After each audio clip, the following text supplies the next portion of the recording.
all adventure fans, calling all Dick Tracy fans. Stand by. Dick Tracy is on the air.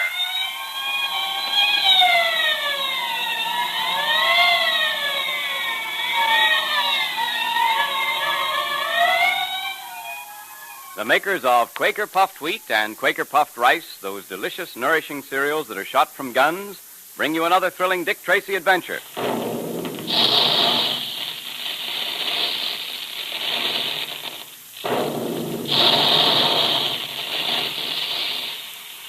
That's the way the big guns in the Quaker plants sound when they're making puffed wheat and puffed rice. Remember that the next time you sit down to a big dish of crisp, crunchy puffed wheat or puffed rice for breakfast. That special, careful Quaker process, plus the fact that puffed wheat and puffed rice are triple sealed in moisture-proof packages, keeps Quaker puffed wheat and Quaker puffed rice firm, crisp, and plump for you. And that's why they taste so much better than ordinary cereals. Puffed wheat and puffed rice are especially easy to digest, too. Each grain of sun-ripened wheat or rice is actually exploded to 8 times its normal size when it's shot from the guns. Each tiny food cell is unlocked so that you get all the trigger-fast food energy quickly and easily. It's the kind of energy that helps make you strong, healthy, and alert like Dick Tracy. So join the thousands of happy puffed wheat and puffed rice fans, and if there isn't one of those famous red and blue packages in the pantry now, be sure to remind Mother to ask the grocer for some Quaker puffed wheat or Quaker puffed rice. And remember, there'll be a secret code message today, so have your pencil and paper ready. The black pearl of Osiris, belonging to an Egyptian society dedicated to the worship of the ancient god Osiris, is desired by a band of thieves and murderers.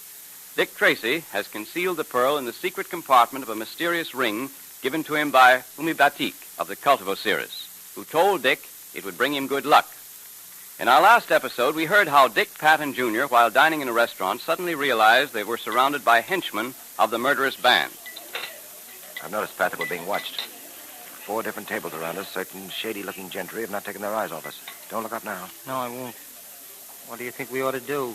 Well, I'm trying to formulate a plan. We're undoubtedly after the ring and the black pearl. Yes, we're surrounded, Pat. I can see that now. We've got to do something, Dick. I'll say. Get ready for trouble. We're going to have plenty of them when we try to leave this restaurant. Go on with your dinner, both of you. Pay no attention. Pretend you haven't noticed a thing. Boy, this dinner's got to end sometime, Dick. Yes, I know, Junior. For that time, let's hope we'll dig up an idea that'll get us out of here safely.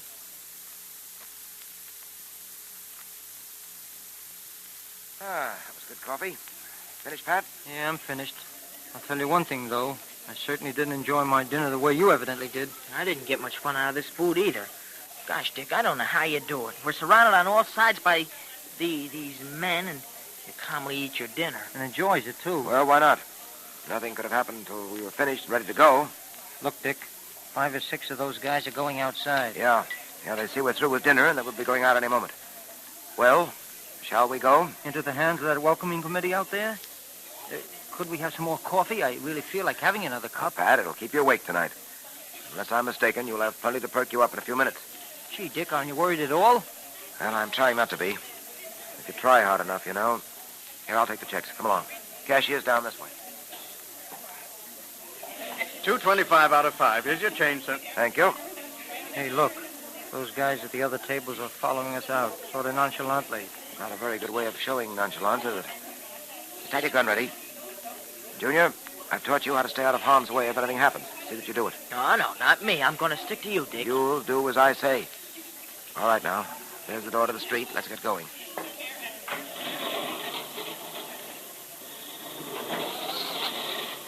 Well, there's the car. Yeah, and a couple of fellows leaning against the fenders. Come on. Just a minute, buddy, just a minute. This your car? Yes, do you mind? Maybe you don't know it, buddy, but this is my private parking place, see? I usually parks me car here. Well, that's very interesting. Step aside, please. Wait a minute. Where do you think you're going? What's the matter, Joe? This guy getting tough? Yeah, looking for a paste in the jaw. So happens I wasn't looking for anything. However, I see that you very possibly are, and so... Hey, you can't do that well. Get in, Pat. Junior, quick. Come on. Get him, boys, get him. Here they come, Dick. Let him have it, Pat. Keep behind me, Junior. That's the old featherweight. The ring, Dick. They're trying to get the ring. Keep slugging and stop talking. Okay. Get him, you guys. The cops, they're coming, Dick. Yeah. Swing him kind of wild, aren't you, big fella? Here's the way to do it. Run, you guys! Run! It's the cops! Tracy! They're running away, Dick. So I see. Well, They're taking a few of our souvenirs and their jaws. Yeah. Hey, what's been going on here? Street fights, eh? Well, we'll soon... Hello, Donovan. Lovely evening, isn't it? Tracy, well, what the devil All right, is he? Donovan, it's all right. The boys are chasing those rascals. They'll bring him in all right. Good. Meantime, I've got hold of someone's coat. I grabbed one of those yeggs by the collar, and he slipped out of the coat, leaving it in my hand. I wish we had gotten the fellow in the coat. Perhaps we will, Pat. Oh, Dick. Oh, great Scott, Dick. What's the matter? Your finger, look. The ring. The secret ring of Osiris. It's gone. Gone. Gee, then so was the Black Pearl. Oh, they got it. They got it after all. Oh, no. They didn't get it, Pat. Because, you see, you have it. I have it. Now, listen, Dick. This is no time for gags. See it in your pocket. The right-hand pocket. Huh? Let me see. Well, I'll be a cross-eyed owl. It is the ring. How'd it get in my pocket? I put it there. I slipped it off and put it in your side pocket. I knew they'd try to get the ring. They were sure I was wearing it. I didn't think they'd suspect you. Yeah, that certainly was fooling them, all right, Dick. Two of them made for the hand that was supposed to be wearing the ring. I'm afraid they were a little disappointed when it folded into a fist. Yeah, I'll bet they were, Dick. If only we knew where we could get our hands on that gang. If we had some idea of their hideout. We do have, Pat. Or rather, we will. What do you mean? We've got the clue we've been looking for. And now, once again, we can take the offensive. I much prefer it as a fighting move to watching and having to be on the defensive. What is the clue you're talking about, Dick? This coat, Pat. The coat I took away from one of those gangsters. I don't get it. How can a coat help us find the gangster's hideout? Well, of course, I'm not sure it will, but I'm going to have a try. Come on, let's get down to my private laboratory at headquarters. Why your private laboratory? There are certain things there I need, Pat, including a vacuum cleaner. A vacuum cleaner? Hey, as I said before... I know. You don't get it, but you will.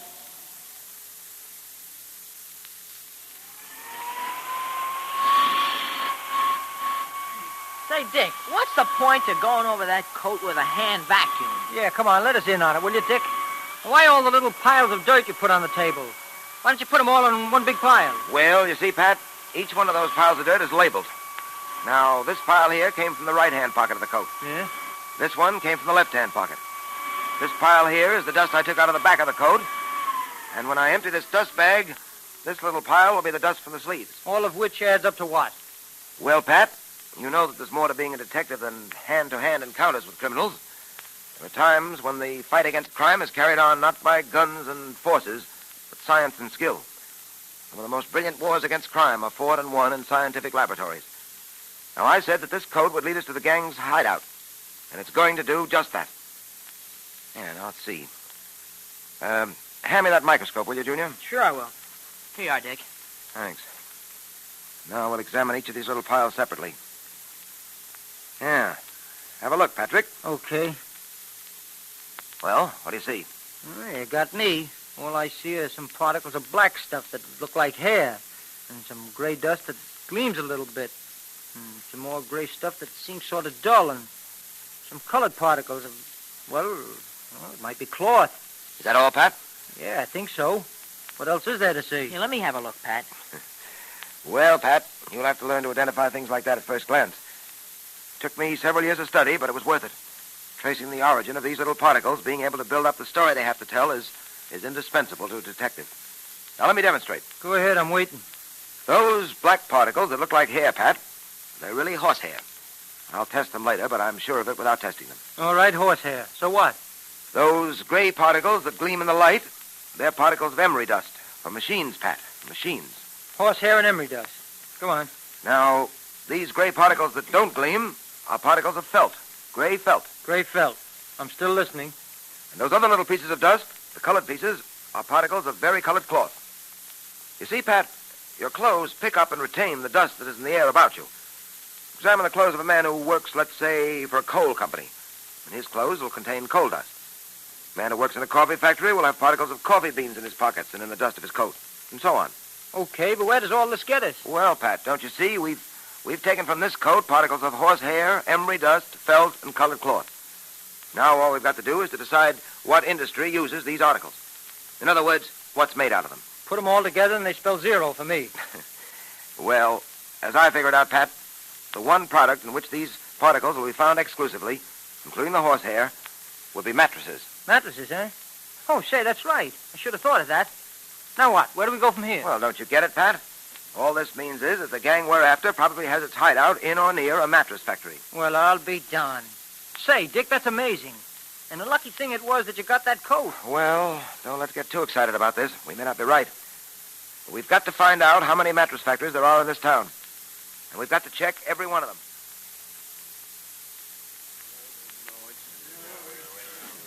But it's getting pretty late, Tracy. How long do you intend to stay at headquarters and keep these men here? We'll have to wait until I hear from Pat.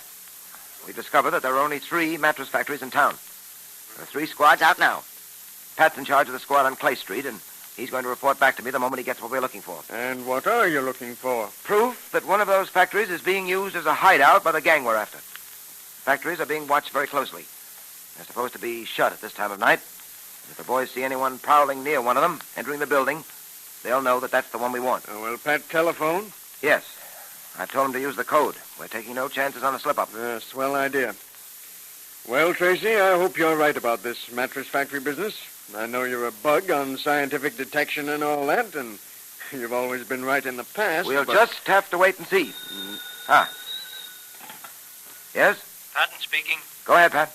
Buffalo, 14, 1, 11, 18, 21, 4, and hurry. Right. Let's see that code book.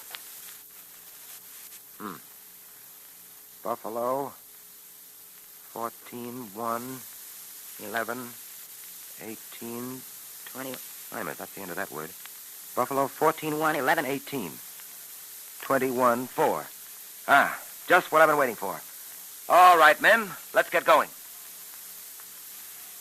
Is Dick Tracy on the right trail at last? Will he bring the thieves to justice? And what was the code message that Pat sent over the phone? Well, you'll know in a minute, because it's time for our Dick Tracy Secret Service Patrol meeting, brought to you by the makers of Quaker Puffed Wheat and Quaker Puffed Rice. Those 2 specially delicious, specially nourishing cereals that are shot from guns. Okay, Junior.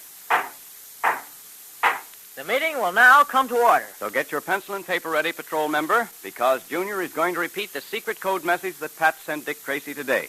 Are you all ready? Here's the message. It's Buffalo, 14, 1, 11, 18, 21, 4. Better repeat it, Junior, so all the patrol members are sure to get it. Okay, Mr. Quakerman. Are you ready, members? It's Buffalo, 14, 1, 11, 18, 21, 4. Now, when you decode that secret message, you'll know where Dick Tracy is headed on the trail of the High Mogul. And here's some extra good news, patrol members. Dick Tracy is going to tell us all about that big surprise tomorrow. Isn't that great? So be sure you're listening in, patrol members. Believe me, it's something you just wouldn't miss for anything. Do you know what it is, Mr. Quakerman? Yes, Junior, but I promised Dick I wouldn't tell a soul. Come on, you can tell me. No, Junior, you'll have to wait till tomorrow, too. All I can say is start saving Quaker Puffed Wheat and Quaker Puffed Rice box tops right now, because you'll certainly wish you had when Dick Tracy tells you what that big surprise is. Boy, I can hardly wait. And here's another thing, boys and girls. Every box top you save also means a lot of delicious, quick energy breakfasts for you and Mother and Dad.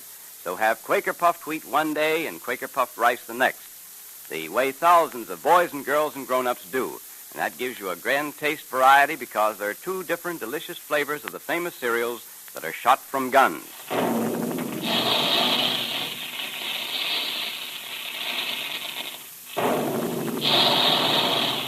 There go the big guns now to remind you to have your delicious, nourishing puffed wheat and puffed rice breakfast regularly, so that you get lots of that same kind of trigger-fast food energy that keeps Dick Tracy so alert.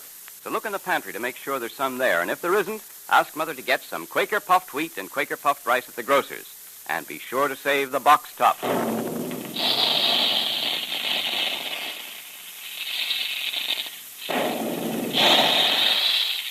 all adventure fans, calling all Dick Tracy fans. Stand by for another exciting Dick Tracy adventure tomorrow at this same time. That is all.